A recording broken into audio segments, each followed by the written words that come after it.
आवाज एट 9 में आपका स्वागत है। मैं हूं विपिन भट्ट। शुरुआत करते हैं इस वक्त की हेडलाइंस के साथ।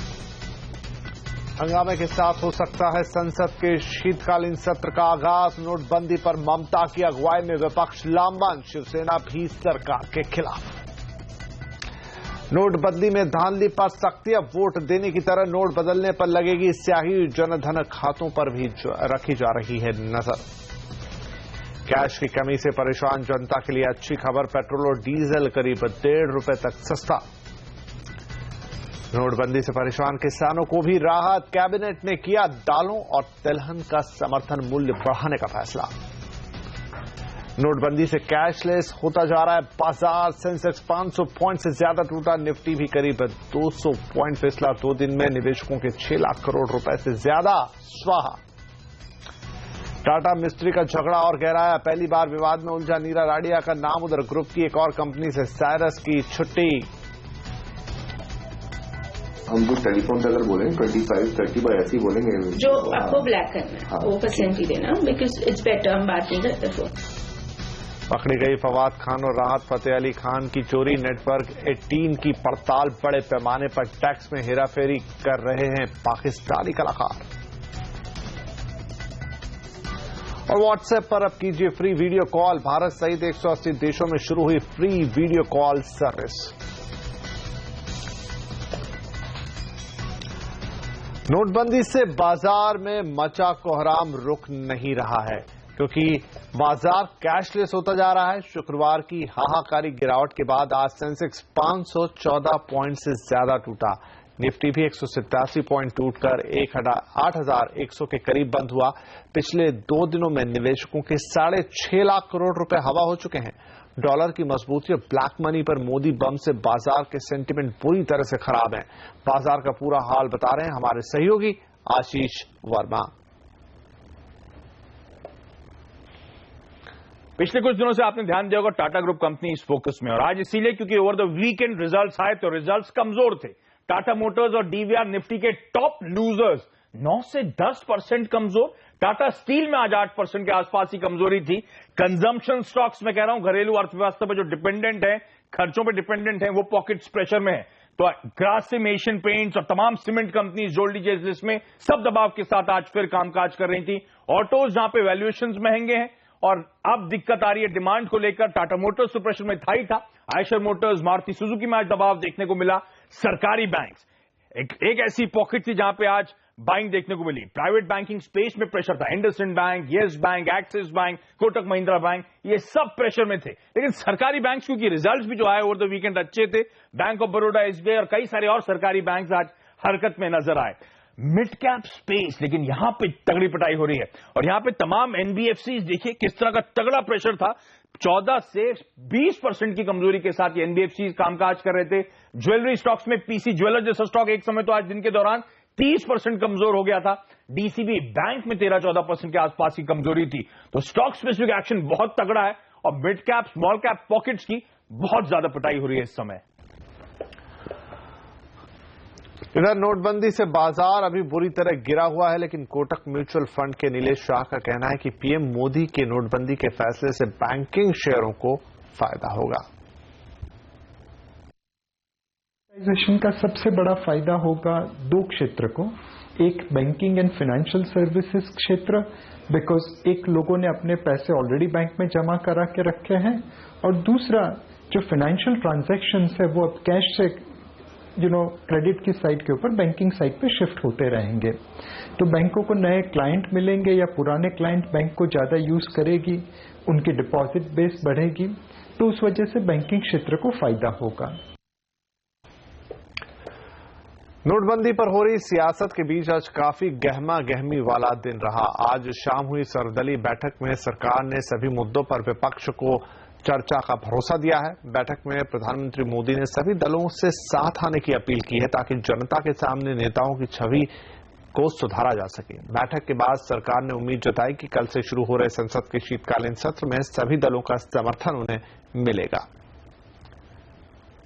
इस बैठक में जो शीतकालीन सत्र में मुद्दा उठाना चाहिए, उस मुद्दों के बारे में सभी दलों ने अपने विचार प्रकट किया है और आखिर में ये सारे विषयों के बारे में अपनी बात रखते हुए माननीय प्रधानमंत्री जी ने सभी पार्टियों से निवेदन किया है शीतकालीन सत्र का बहस के लिए, चर्चा के लिए पूरा उपयोग करें।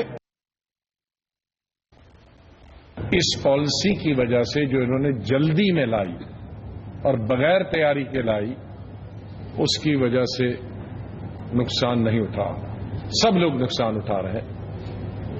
और दूसरा बड़ा मुद्दा जो हमने बताया कि एक बहुत बड़ा स्कैम इसमें हो गया, शायद वो भारत का सबसे बड़ा स्कैम यही निकलेगा और इसकी इंक्वायरी होनी चाहिए। कैसी इंक्वायरी होगी, कौन करेगा, उसके जब चर्चा होगी पार्लियामेंट के अंदर उस वक्त उसमें हम लोग बताएंगे।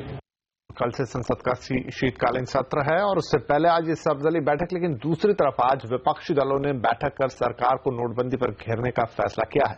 नोटबंदी पर सरकार का जमकर विरोध कर रहे तृणमूल कांग्रेस और वाम दल समेत 8 दलों ने सरकार को घेरने का प्लान बनाया है।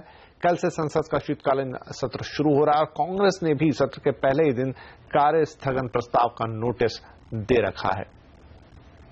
सारे लोगों को यूनाइटेड ले एक साथ एक्ट करना, पार्लियामेंट हो चाहे बाहर हो, कल फिर बैठेंगे और ममता जी से भी बात करेंगे, चूंकि उनने टाइम ले लिया था तो वो भी इस सारी चीज में उनसे भी विश्वास में लेंगे और कल बैठक करेंगे। इसके लिए मास एक्शन कल कैसे हो सकता, पूरे खास करके जो मास एक्शन जनता के पास कैसे जाए, उसकी स्ट्रेटेजी जो है वो कल हम लोग बैठ कर तय करेंगे। तो सरकार को पूरी तरह घेरने की तैयारी कर रहा है विपक्ष। इधर नोटबंदी के बाद जो लोग बार बार लाइन में लगकर पैसा बदलवा रहे हैं वो अब ऐसा नहीं कर पाएंगे। अब जैसे ही आप पैसे बदलवाएंगे आपके हाथ में स्याही का निशान लगा दिया जाएगा ताकि उन लोगों को पैसा निकालने में सहूलियत हो जो अब तक पैसा नहीं निकाल पाए। निशान दाएं हाथ की उंगली में लगाया जाएगा। आर्थिक मामलों के सचिव शक्तिकांता दास का कहना है कि बड़े शहरों में ये व्यवस्था आज से ही शुरू कर दी गई है। उन्होंने ये भी आशंका जताई कि काले धन को सफेद करने के लिए सांठगांठ की जा रही है। उन्होंने कहा कि उन जनधन खातों में भी पैसे जमा हो रहे हैं जो अब तक खाली पड़े थे। इस पर नजर रखने के लिए एजेंसियों को नियुक्त किया गया है। इसके साथ ही आज एसएस मुंद्रा की अगुवाई में टास्क फोर्स की बैठक हुई जिसमें एटीएम की तकनीक में जरूरी सुधारों पर चर्चा की गई। इसमें माना गया कि अगले कुछ हफ्तों तक कारोबारियों के टर्नओवर में भी गिरावट दिख सकती है।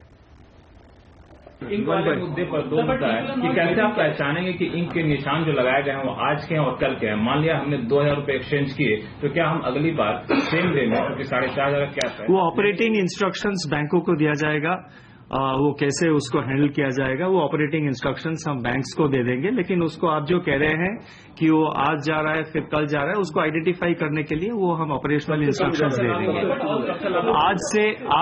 आज से इंडेलिबल इंक जो है आज से मेजर सिटीज में आज से वो शुरू हो जाएगा। एक तरफ सरकार बार बार पैसा निकालने से रोकने के लिए स्याही का निशान लगाने का फैसला ले रही है, दूसरी तरफ लोग अलग अलग आईडीज का इस्तेमाल करके एक से ज्यादा बार पैसे निकाल रहे हैं। सीएनबीसी आवाज को मिली एक्सक्लूसिव जानकारी के मुताबिक पैसे निकालने वाले लोग वोटर आईडी, आधार कार्ड, पैन कार्ड जैसे पहचान पत्र दे रहे हैं। ऐसे में सरकार ये पता नहीं लगा पा रही कि एक व्यक्ति कितनी बार नोट बदल रहा है। इसकी चर्चा कल देर रात प्रधानमंत्री की अगुवाई में हुई एक बैठक में भी की गई। इधर कल की छुट्टी के बाद आज बैंक और एटीएम पर भारी भीड़ नजर आई। कल लोग तो सुबह से ही आकर बैंक की लाइनों में लग गए। गुजरात में तो आईबी ने पुलिस को एहतियात बरतने की सलाह भी दे दी है क्योंकि उसे सूचना मिली कि कैश की किल्लत की आड़ में शांति भंग करने की कोशिश भी हो सकती है। कैश की कतार में खड़े लोगों में आज एक नया नाम जुड़ गया। प्रधानमंत्री नरेंद्र मोदी की मां यानी हीराबेन मोदी आज गुजरात में गांधीनगर के एक बैंक में अपने पुराने नोट बदलवाने पहुंची। इस बीच कांग्रेस उपाध्यक्ष राहुल गांधी नोटबंदी को लेकर एक बार फिर मोदी सरकार पर हमला बोल रहे हैं। उन्होंने आरोप लगाया है कि नोटबंदी की जानकारी बीजेपी नेताओं को पहले से थी। I am seeing on the internet BJP leaders holding wads of cash like this of the new 2000 rupee note. I am seeing deposits being placed by the BJP organization with West Bengal. So I am getting the sense that the BJP told it, the Mr. Narendra Modi told all his BJP people that this was going to happen in advance.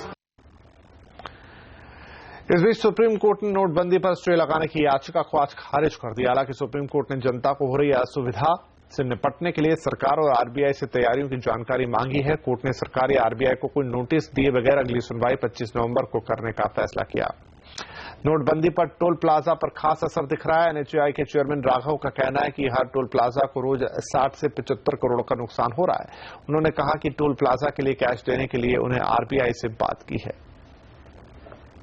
Contract पर ये कंसेशनर्स और अन्य संस्थाओं को दिए गए हैं, तो इसलिए कुल मिलाकर जो इनका डेली का जो कलेक्शन है वो 60 करोड़ से लेकर 75 करोड़ के बीच का है। और जरूर इनको आर्थिक तकलीफ हो रही है क्योंकि इनका कलेक्शन हमने फ्री कर दिया है, तो इनको हम रीइंबर्स करने के लिए हमने कहा है कि इंटरिम पेमेंट हम इनको तत्काल कर देंगे। ये अपने एक महीने का जो औसत है कलेक्शन, उसके बेसिस पर हमको अपने आंकड़े और इनवॉइस भेज दें और हम उनको तत्काल फंड्स उपलब्ध करा देंगे। आपको क्या लगता है ये सिचुएशन कब तक डिफ्यूज हो जाएगी? कब से फिर टोल अपने नॉर्मल जो उनका वर्किंग स्टाइल हो कब से शुरू होगा? देखिए, हमने department of banking, reserve bank, सबको हमने से अनुरोध किया है कि वो छोटी करेंसी टोल प्लाजाज के बैंक्स को उपलब्ध करा दें। औसतन एक टोल प्लाजा के लिए करीब 10 लाख रुपए की राशि की आवश्यकता होगी प्रतिदिन। जहां नोटबंदी से लोग परेशान है, वहीं दूसरी तरफ आज सरकार ने एमएसपी को बढ़ाकर किसानों को एक बड़ी राहत दी है। इस पर ज्यादा जानकारी के लिए हमारे साथ जुड़ रहे हैं हमारे bureau chief Lakshman Roy. Lakshman, cabinet ने कितना इजाफा किया है दलहन और तिलहन के समर्थन मूल्य में? कैबिनेट में जो फैसला लिया गया है उसके मुताबिक सबसे ज्यादा मसूर दाल की सरकारी खरीद की कीमत में बढ़ोतरी की गई है, वो है 550 रुपए प्रति क्विंटल। यानी सरकार अब अगर किसानों से रबी के मसूर फसल की खरीदारी करती है, मसूर दाल की खरीदारी करती है, तो उन्हें 3950 रुपए प्रति क्विंटल के हिसाब से कीमत चुकाएगी किसानों को। इसमें 150 रुपए प्रति क्विंटल बोनस भी शामिल है। इससे पहले ये कीमत 3400 रुपए प्रति क्विंटल हुआ करती थी। अगर चना दाल की बात करें तो वहां पर 500 रुपए प्रति क्विंटल की बढ़ोतरी की गई है। इसमें भी 200 रुपए प्रति क्विंटल जो है वो बोनस शामिल है। यानी अब अगर सरकार चना दाल किसानों से खरीदती है तो 4000 रुपए प्रति क्विंटल उन्हें देगी, जबकि इससे पहले 3500 रुपए प्रति क्विंटल कीमत चुकाती थी। गेहूं की सरकारी खरीद कीमत में 100 रुपए प्रति क्विंटल, बार्ली में भी 100 रुपए, सरसों में 350 रुपए और सनफ्लावर में 400 रुपए प्रति क्विंटल की बढ़ोतरी की गई है। लेकिन सरकार का मकसद यह है कि सबसे ज्यादा दलहन की सरकारी खरीद कीमत में बढ़ोतरी की जाए ताकि दालों के उत्पादन में आत्मनिर्भर बना जा सके। और इस लिहाज से कहें तो सरकार का यह फैसला काफी अहम माना जा रहा है। जी, शुक्रिया लक्ष्मण इस जानकारी के लिए। और यहां लेंगे एक छोटा सा ब्रेक के बाद टाटा मिस्त्री का झगड़ा और गहराया। पहली बार विवाद में उछला नीरा राडिया का नाम। पूरी खबर देखिए ब्रेक के बाद।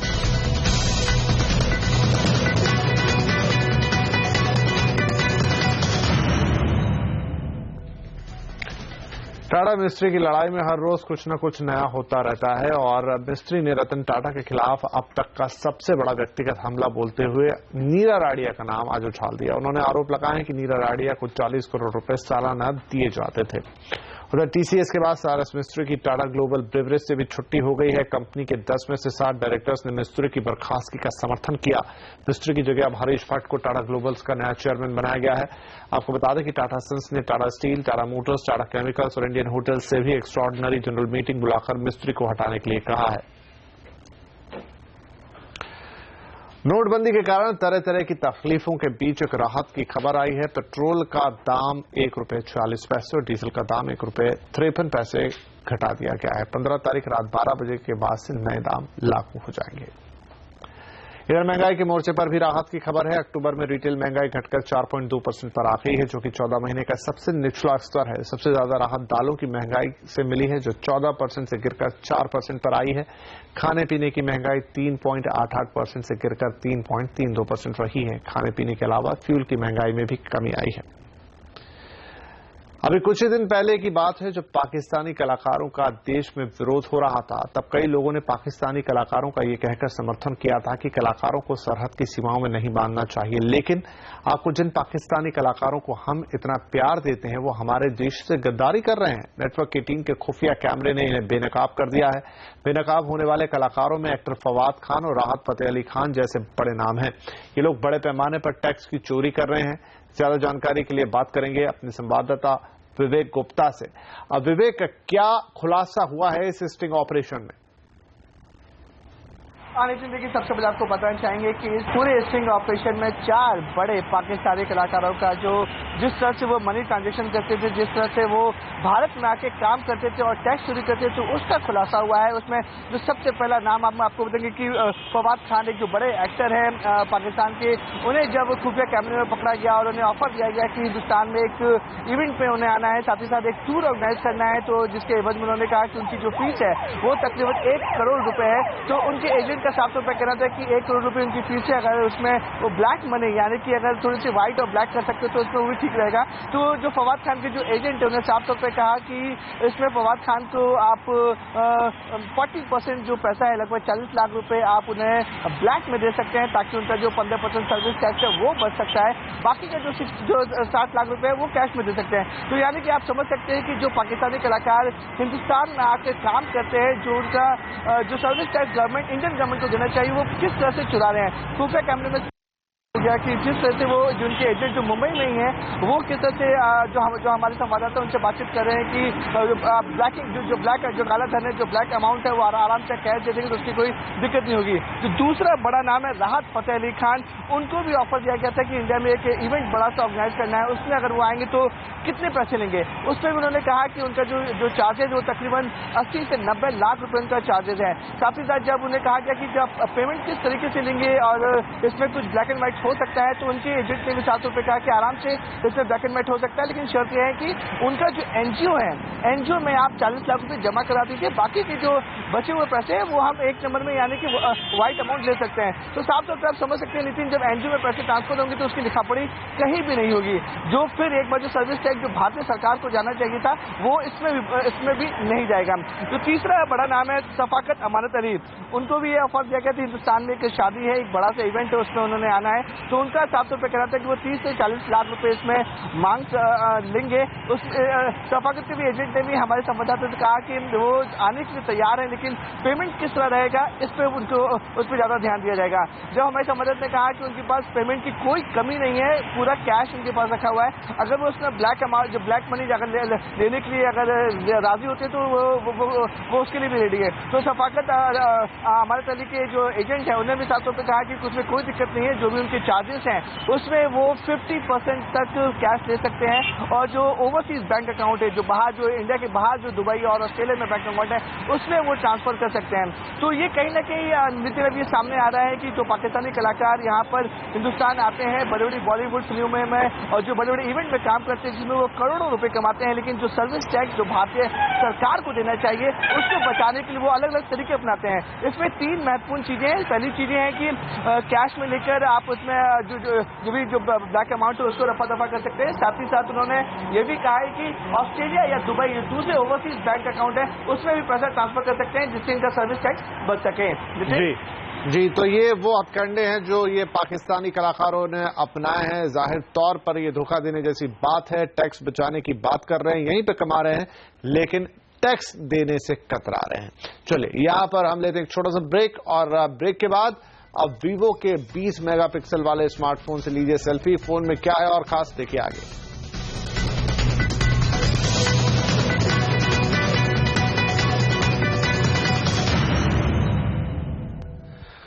इस बार बजट 1 फरवरी को आएगा। आज बजट की तारीख का सरकार ने आधिकारिक ऐलान कर दिया है। इस बार रेल बजट भी आम बजट का ही हिस्सा होगा। इससे समय काफी बचेगा। इस बजट में किए गए प्रावधानों को जल्द लागू करने में सहूलियत मिलेगी।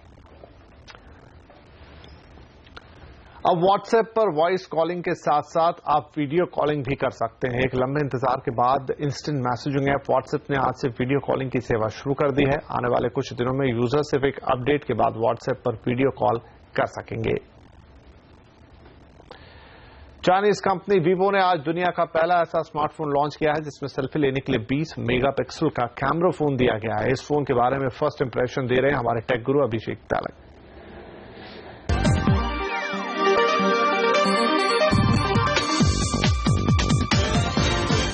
ये है Vivo V5, आज ही लॉन्च हुआ है और इस फोन की सबसे बड़ी खासियत इसका सेल्फी कैमरा है। द परफेक्ट सेल्फी के नाम से इस कैमरे को कंपनी बेच रही है।